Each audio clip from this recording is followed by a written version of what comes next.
What if the most beautiful thing around you was also the cruelest? And what if the ugliest thing you ever looked down on was the one that saved your life? In the middle of a vast and endless desert, two plants grew side by side, a rose and a cactus. The rose was breathtaking. Soft red petals that caught the light like silk. A fragrance that drifted across the hot desert air. She knew exactly how beautiful she was, and she never let anyone forget it. Every single day, she looked at the cactus beside her and curled her petals in disgust. "What a horrible-looking thing you are," she said. "Covered in sharp, ugly spines. No petals, no fragrance, no color. How does it feel, standing next to something as magnificent as me?" The cactus said nothing.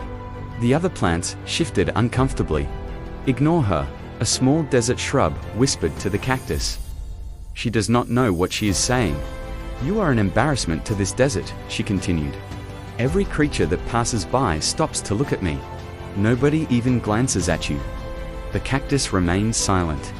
Day after day, the rose continued her cruelty.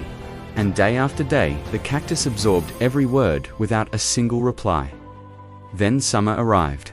Not just any summer, the most brutal summer the desert had ever seen. The weeks passed.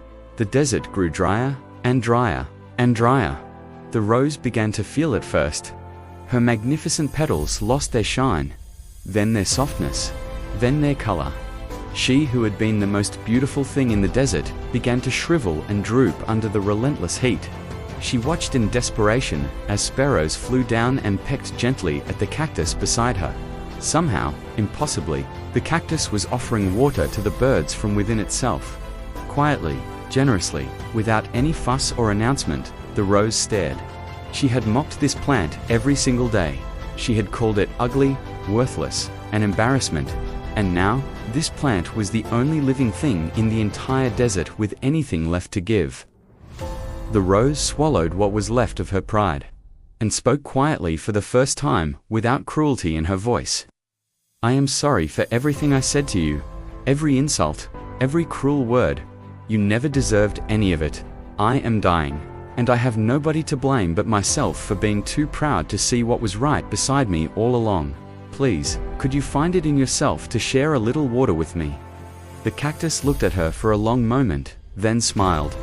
"Of course," it said simply. No lecture, no revenge, no reminder of every terrible thing she had said, just kindness, freely given, without condition. The rose drank, and as the water moved through her roots, her petals slowly, slowly lifted toward the sun again. She had survived, not because of her beauty, but because the plant she had spent every day insulting had a bigger heart than she ever had.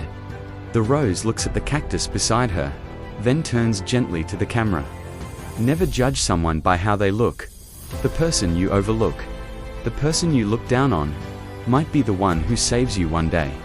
Subscribe to my channel, because every day I bring you a story that reminds you to see people for who they really are.